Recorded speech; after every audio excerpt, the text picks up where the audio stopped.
स्वागत है। आज हम पढ़ाने जा रहे हैं आपको विज्ञान साइंस, जिसमें हम लोग फिजिक्स स्टार्ट कर रहे हैं उसके बारे में थोड़ा सा आपको बताएंगे। उससे पहले हम आपको बता दें कि प्लीज़ हमारे चैनल को आप सब्सक्राइब करें और जो वीडियोस हैं उन्हें लाइक शेयर कमेंट ज़रूर करें। तो आज हमारा आज का कोड क्या रहेगा उसके बारे में हम थोड़ा कोड के बारे में देखते हैं। तो कोड क्या है अपना? कोड लोगों को समझाने की ज़रूरत नहीं, केवल आपके आइकॉन बनने मात्र से ही लोग आपका अनुकरण करेंगे या अनुसरण करेंगे। अगर आप लोगों को समझाते हैं तो लोगों को समझाने की जरूरत नहीं है कि क्या सही है क्या गलत है। लोग अपने आप क्या है समझदार हैं। आप समझाओगे तो लोग कुछ भी नहीं समझेंगे, लेकिन अगर आप मॉडल बन सकते हो उनके लिए क्या बन जाओ? आइकॉन बन जाओ। उनके लिए क्या बन जाओ? आइडल बन जाओ। क्या बन जाओ? आइडल बन जाओ। उनके लिए क्या बन जाओ? आदर्श बन जाओ। तब लोग आपके समझाए बिना ही आपका ही अनुकरण कर लेंगे, ऑटोमेटिक कर लेंगे। हमने देखा क्या साधारणतः होता ही है, ऐसा ही होता है। देखने वाली कोई बात ही नहीं है कि हर कोई व्यक्ति अगर कुछ बनना चाहता है, कुछ करना चाहता है तो उसके लिए कोई ना कोई आइडल होता है या किसी न किसी को मानता है।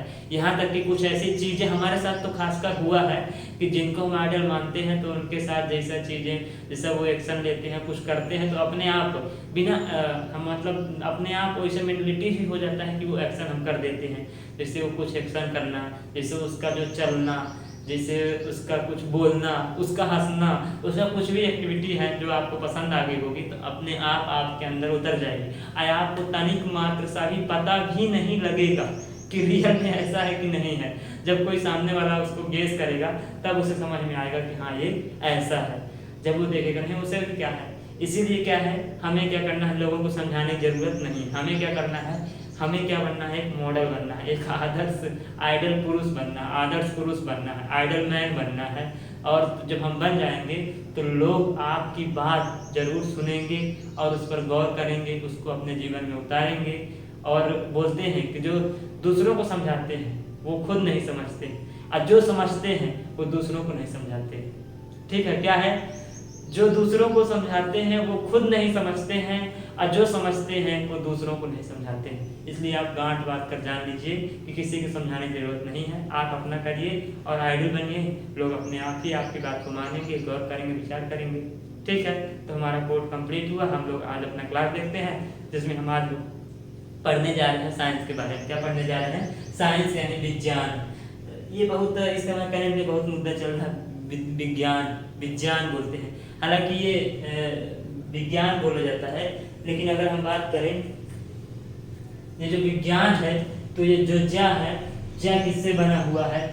जा से बना हुआ है, ई से बना हुआ है। अगर हम हिंदी में बात करते हैं, ये हिंदी का ही वर्ड है। ये अइया हम लोग पढ़े हैं जा, अज्जा आमिर के क्या बना है? ज्ञा। इसे लोग क्या पढ़ते हैं? ज्ञान। ज्ञान क्या हो जाएगा? ज्ञा हो जाएगा गा प्लस या, फिर हो जाएगा ज्ञान। जो क्या है ये रॉन्ग है, ये क्या है? राइट है। इसलिए हम लोग क्या पढ़ेंगे? इसे विज्ञान पढ़ेंगे। क्या पढ़ेंगे? विज्ञान। विशेष ज्ञान क्या कहलाएगा? विज्ञान कहलाएगा, तार्किक ज्ञान कहलाएगा। अभी हाल ही में एलोपैथी और आयुर्वेद में क्या हो गया है? बहुत लंबा विवाद खिंच गया है स्वामी जी के द्वारा। स्वामी रामदेव जी ने कुछ ऐसा बयान दे दिया जिससे कंट्रोवर्सियां हो रही हैं। तो वहाँ पर लोग बोलते हैं कि एलोपैथी साइंटिफिक है और इस कारण से उसको ज़्यादा प्रमोट कर रहे हैं। पर इंडियन जो लोग हैं, इंडियन कल्चर है, अगर हम बात करें तो पूरा इंडिया आज स्वामी जी के सपोर्ट में है। तो अच्छी बात भी है, अपना है। कुछ रिसर्च होना चाहिए, सोच होना चाहिए उसमें, तो वहाँ भी कुछ काम बनेगा। बोलते हैं एलोपैथी सर्जरी में और लाइफ सेविंग के लिए बहुत है। तो आयुर्वेद में भी होगा, उसमें भी रिसर्च करना होगा। रिसर्च करने के बाद कुछ तो जरूर मिलेगा। तो ये बात हो गई। दूसरी वो है ही, तो हम देख रहे हैं विज्ञान। विज्ञान क्या है? कोई विशेष ज्ञान विज्ञान है जो किससे इसको बोलते हैं? साइंस बोलते हैं। साइंस किसका बना हुआ है? साइंटिया का बना हुआ। किसका बना हुआ है? Scientia, SCIENTIA। किसका? साइंटिया। साइंटिया कौन सा वर्ड है? लैटिन वर्ड है। कैसा वर्ड है? लैटिन वर्ड है, जिसका अर्थ क्या होता है? To know. जिसका अर्थ क्या होता है? टू नो होता है, मतलब नॉलेज, मतलब जानना। जिसका अर्थ क्या होता है? टू नो यानी नॉलेज मतलब जानना है, जानकारी, और साइंटिस्ट इसका वर्ड ही नहीं है। जब साइंस का जो वर्ड है वही साइंटिफिक नहीं है, केवल जानकारी मात्र है, तो ये कहाँ से हो जाएगा। चलिए ठीक है, हालांकि आज इस दौर में बोलना ही पड़ेगा, क्योंकि वैज्ञानिक किसी भी हम तथ्य को वैज्ञानिकता के आधार पर परखते हैं, अगर वो सही है, उतरता है, तो उसको हम मानते हैं, क्योंकि विज्ञान में प्रैक्टिकल को इम्पोर्टेंस दिया जाता है। जो थ्योरी है उतना इम्पोर्टेंट नहीं दिया जाए, तो जो प्रैक्टिकली है उसी को मतलब जो घटित होता है उसी को मान्यता प्रदान की गई है। तो हम लोग देखते हैं साइंटिया लैटिन वर्ड है, इसका अर्थ होता है टू नो नॉलेज। अगर हम विज्ञान की बात करें तो विशेष ज्ञान, तार्किक ज्ञान होता है, और जो मतलब उसमें कुछ तर्क होना चाहिए, वही क्या है विशेष ज्ञान विज्ञान। अब हम अगर देखते हैं परिभाषा के रूप में, तो परिभाषा के रूप में विज्ञान क्या होता है, हमारे सोचने का समझने का तरीका क्या होना चाहिए, वैज्ञानिकता होना चाहिए। अभी हाल ही में कुछ चीफ मिनिस्टर ने ऐसे बयान दिया है जो कोई मानक नहीं रह गए हैं विज्ञान के, लेकिन हमें क्या है ऐसा होना चाहिए। हमारे अगर कोई शिक्षित समझदार जागरूक व्यक्ति है तो वह उसके मापदंड का आधार यही होगा कि वह हर चीज को वैज्ञानिकता के आधार पर सोचे, परखे, समझे और उसके बाद एक्शन ले। ठीक है, तो हमें ये सब करना होगा। अगर हम परिभाषा के रूप में देखते हैं तो वस्तुओं में चेतना का ज्ञान विज्ञान कहलाता है। चेतना का ज्ञान, चेतना जो है उसका ज्ञान क्या कहलाता है, विज्ञान कहलाता है। लेकिन ये तभी प्राप्त होता है जब क्रमबद्ध और व्यवस्थित हो। चेतना बोल सकते हैं अस्तित्व, वही बोल सकते हैं कारण, वही बोल सकते हैं तार्किक, वही बोल सकते हैं तर्क। वस्तुओं में जब क्या हो, चेतना का ज्ञान हो, तो उसे क्या कहलाता है, कहते हैं विज्ञान कहते हैं। अब विज्ञान कहते हैं जो भी यह चेतना का ज्ञान हमें तभी प्राप्त हो सकता है जब यह क्रमबद्ध और व्यवस्थित हो, मतलब क्रमबद्ध हो, कार्य कारण सिद्धांत जो है उसके आधार पर हो। दुनिया की हम आपको बता दें, दुनिया के पहले साइंटिस्ट कौन हुए, दुनिया के पहले साइंटिस्ट हुए हैं गौतम बुद्ध। हालांकि सनातन धर्म में मान सकते हैं रहे होंगे, लेकिन अगर हम रियली में माने तो पहले साइंटिस्ट कौन हुए हैं, पहले साइंटिस्ट हुए हैं गौतम बुद्ध, जिन्होंने क्या दिया है, कार्य कारण सिद्धांत दिया है। आज से कम 3000 साल पहले, मतलब 2500 साल तो मान लीजिए, 2500 साल पहले की बात है जब उन्होंने कार्य कारण सिद्धांत दिया था। तो क्या कहते हैं, वस्तुओं में चेतना का ज्ञान क्या कहलाता है, विज्ञान कहलाता है। यह तभी प्राप्त होता है जब क्या हो, जब क्रमबद्ध और व्यवस्थित ज्ञान, जब ज्ञान कैसा हो, क्रमबद्ध एवं व्यवस्थित हो। फिर हम बात करते हैं कि क्रमबद्ध और व्यवस्थित ज्ञान को ही हम क्या कह देंगे, विज्ञान कह देंगे। वस्तुओं में चेतना का ज्ञान, ज्ञान ही विज्ञान है, चेतना का ज्ञान, लेकिन जो कैसा हो, व्यवस्थित और क्रमबद्ध हो। कैसे हो, व्यवस्थित हो, फिटफाट हो, सिस्टमैटिक हो, उससे कोई कारण हो, क्रमबद्ध हो, तो उसे हम क्या बोल सकते हैं, विज्ञान बोल सकते हैं, साइंस बोल सकते हैं। अब साइंस की अगर मेन शाखाएं के रूप में बात करें तो वैसे तो बहुत सारी शाखाएं हैं, लेकिन जो मेन है तो हम थ्री पार्ट में डिवाइड कर सकते हैं। एक कौन सा हो जाएगा, एक हो जाएगा फिजिक्स, जिसको हम बोल सकते हैं भौतिक विज्ञान। दूसरा क्या हो जाएगा, रासायनिक, जिसको हम बोल सकते हैं केमिस्ट्री।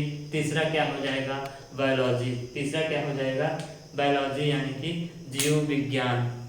कौन कौन से हो जाएंगे, फिजिक्स, केमिस्ट्री, बायोलॉजी। भौतिकी, रसायन और जीव विज्ञान, ये तीनों क्या हैं, ये तीनों क्या हैं, ये तीनों क्या है, मेन साइंस है जो विज्ञान है उसके 3 पार्ट में हमने डिवाइड किया है, जिसको भौतिक विज्ञान में किया है, रासायनिक विज्ञान में किया है और जीव विज्ञान में किया है। तो यहाँ हम आपको सबसे पहले बताएंगे कि भौतिक विज्ञान पढ़ाएंगे, जिसमें देखेंगे कि भौतिक विज्ञान में हमें क्या क्या पढ़ना है और भौतिक विज्ञान क्या है। मेन जो यह ब्रांच है तो विज्ञान की मेन ब्रांच है, क्योंकि भौतिक यानी कि फिजिकल जो हमें दिखाई देता है, जो कुछ होता है वो क्यों होता है, ऐसा उसका जो कार्य कारण सिस्टम है क्या है, तो उसको हम देखेंगे फिजिक्स में देखेंगे। और फिजिक्स को हम लोग देखते हैं यहाँ पर, फिजिक्स में किसका पढ़ाई किया जाता है, किसका अध्ययन किया जाता है, फिजिक्स यानी भौतिक विज्ञान। भौतिक विज्ञान में किसका किसका अध्ययन किया जाता है, क्या क्या इम्पोर्टेंस है, तो हम लोग देख रहे हैं कि फिजिक्स है क्या, भौतिक विज्ञान। तो ये क्या है, पदार्थों और ऊर्जा तथा इनकी परस्पर क्रियाओं का अध्ययन। यहाँ जो भी पदार्थ है, जो भी मैटर है, जो भी द्रव्य है, द्रव्य नहीं, द्रव्य यानी होता है लिक्विड, लिक्विड नहीं, यहाँ पर जो भी द्रव्य है यानी मैटर है, जो पदार्थ है, और एनर्जी है, एनर्जी मतलब ऊर्जा। तो इनका जो बोल सकते हैं इनके बारे में, और इनके साथ साथ इनका जो परस्पर जो क्रियाएं होती हैं उनके बारे में जो अध्ययन किया जाता है वह किस में किया जाता है, फिजिक्स में ही किया जाता है, भौतिक विज्ञान में किया जाता है। बता सकते हैं आपको हम कि पदार्थों और ऊर्जा का परस्पर क्रियाओं का अध्ययन ही क्या कहलाता है, भौतिक विज्ञान कहलाता है। अब इसमें हम वही पढ़ेंगे, इसको क्या बोला जाता है, मूल विज्ञान भी, क्योंकि फिजिकल है जो भी इस दुनिया में दिखाई देता है वो ऐसा क्यों है और कैसे है, तो उसको हम सब किस में पढ़ते हैं, फिजिक्स में पढ़ते हैं, भौतिक विज्ञान में पढ़ते हैं, इसलिए इसे क्या कहते हैं, मूल विज्ञान भी कहा जाता है। क्या कहा जाता है, मूल विज्ञान कहा जाता है। क्या कहते हैं, मूल विज्ञान। इस तरह हमने क्या जाना, फिजिक्स। फिजिक्स में क्या है, जो भी हमें चारों ओर दिखाई देता है वो ऐसा क्यों है, ऐसा क्यों नहीं है, यही सब जिसके बारे में हम जानेंगे वही क्या कहलाता है, फिजिक्स कहलाता है। इसको हम अगर परिभाषा के रूप में बोलें तो पदार्थों या द्रव्य या मैटर तथा एनर्जी के बारे में तथा उनका कोरिलेटिव जो कोरिलेशनशिप है उसके बारे में स्टडी जो करेंगे वही क्या कहलाएगा, फिजिक्स कहलाएगा, ये भौतिक विज्ञान कहलाएगा। यह मूल विज्ञान है। फिर इसी में हम लोग जब स्टार्ट कर देते हैं देखेंगे क्या है, तो हम लोग अगर हम बात करें फिजिक्स का फर्स्ट टॉपिक से हम लोग स्टार्ट कर रहे हैं मोशन का। किसका देख रहे हैं, गति का। गति क्या है, गति करते हैं, कौन करता है, कैसे करते हैं, पृथ्वी करती है ना, उसका जो है वो ज्योग्राफी में पढ़ा जाएगा, वो इतना इंपॉर्टेंट नहीं है। लेकिन हम ये जानेंगे गति होती है तो कैसे होती है, क्यों होती है गति, गति में क्या होता है ना। गति कोई करेगा तो क्या करेगा, दूरी तय करेगा, कुछ दूरी, कुछ मतलब दूरी जाएगा, है ना। तो दूरी क्या है, विस्थापन क्या है, चाल क्या है, आदिश क्या है, सदिश क्या है, त्वरण क्या है, वेग क्या है, संवेग क्या है, आवेग क्या है, बहुत सारा प्रॉपर्टीज हैं, बहुत सारा टर्मिनोलॉजीज हैं जो बोल सकते हैं हम, तो उसको हम लोग देखेंगे। तो आज हम कुछ देख लेते हैं स्टार्टिंग में, बाकी हम नेक्स्ट देखेंगे। तो अभी हम आपको देख लेते हैं दूरी। दूरी क्या है, तय किए गए मार्ग की लंबाई क्या कहलाएगी, दूरी। कोई भी अगर हम मार्ग तय करते हैं तो वो क्या कहलाएगी, दूरी कहलाएगी।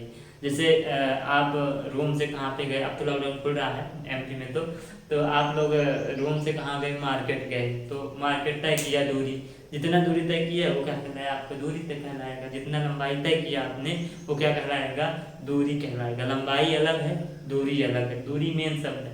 जितना आपने लंबाई तय किया है, तय किए गए मार्ग की लंबाई क्या कहलाएगी, दूरी कहलाएगी। लेकिन अगर आप मार्केट जाते हैं और जा करके आ जाते हैं तो वो क्या कहलाएगा, दूरी कहलाएगा, है ना, जाना आना। लेकिन अभी जो रूट है वो कहीं इधर से घूमा हुआ है, कहीं इधर से गया हुआ है, मतलब स्ट्रेट रूट वो नहीं है।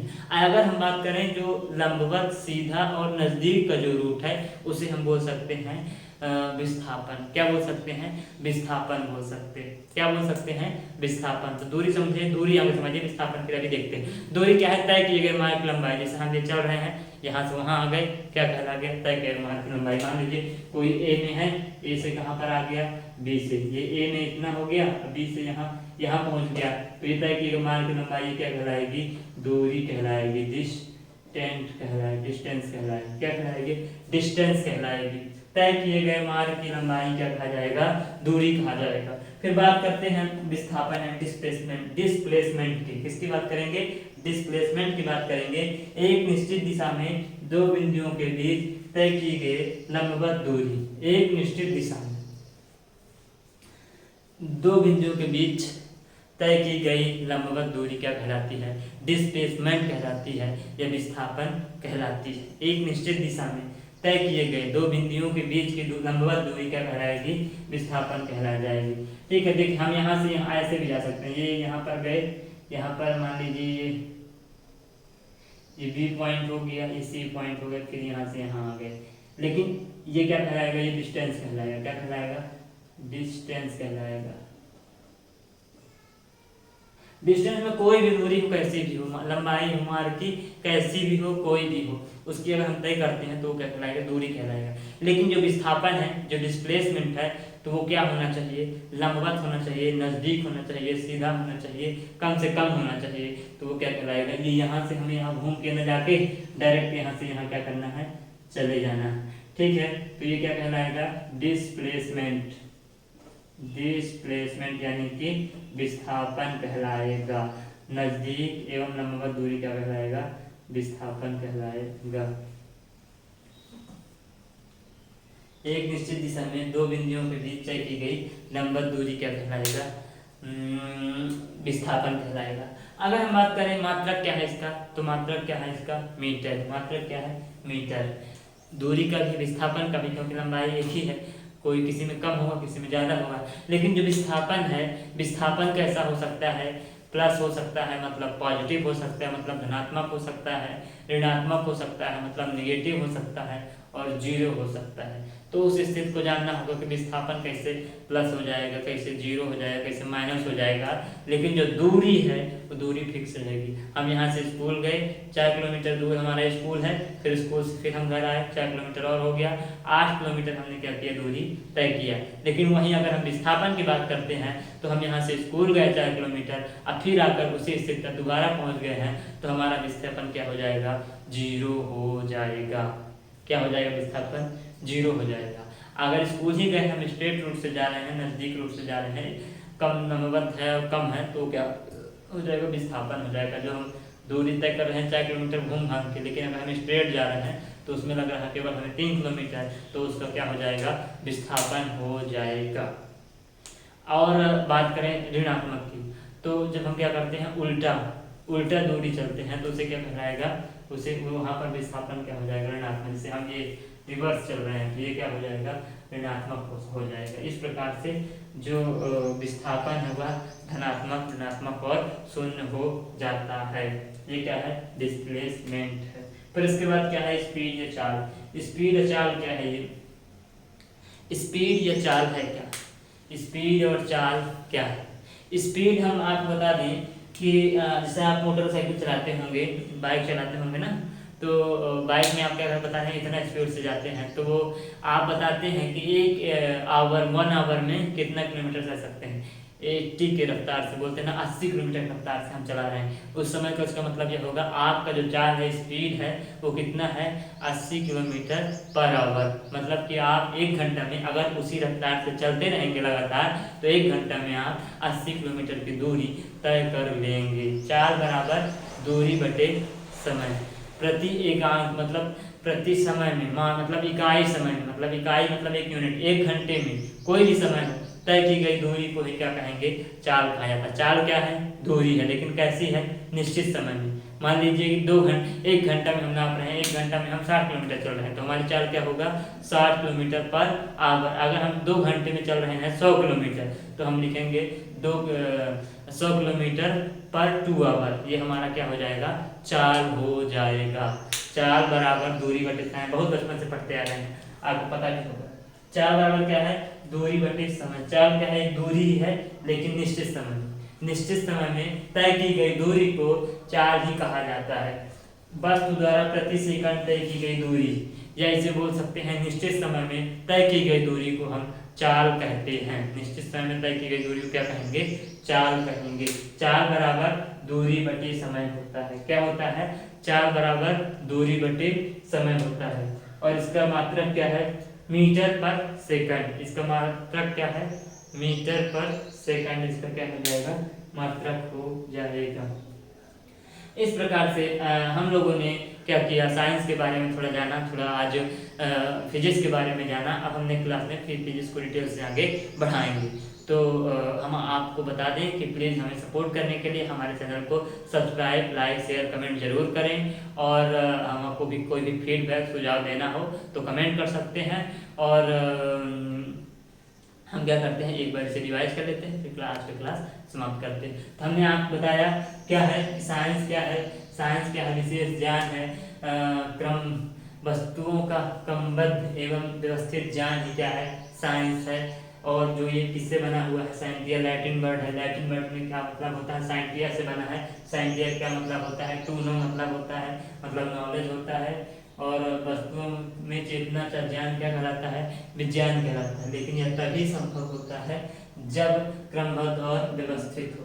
और फिर हमने क्या देखा? इसके 3 शाखाएं हैं, 3 पार्ट में विज्ञान को डिवाइड किया गया अध्ययन करने के लिए। भौतिक विज्ञान, रसायन विज्ञान, जीव विज्ञान, जिसमें भौतिक विज्ञान और रसायन विज्ञान और भौतिक विज्ञान। जैसे भौतिक विज्ञान मूल विज्ञान है, क्योंकि इसमें क्या किया था, जो हमारे चारों ओर घटनाएं हो रही हैं उसके कार्य कारण सिद्धांत को जाना जा रहा है कि ऐसा घटना घटती है तो क्यों होता है, ये ऐसा होता क्यों होता है, तो उसके बारे में हम लोग पढ़ेंगे। इसे मूल विज्ञान कहते हैं। इसमें भौतिक विज्ञान में पदार्थों, जो भी यहाँ पर द्रव्य है, मटेरियल हैं, और जो एनर्जी है उनके अस्तित्व के बारे में, उनके परस्पर क्रियाओं के बारे में अध्ययन किया जाता है। यह मूल विज्ञान कहलाता है। उसी में फिर हम लोगों ने देखा गति यानी मोशन क्या है। गति में होता है दूरी।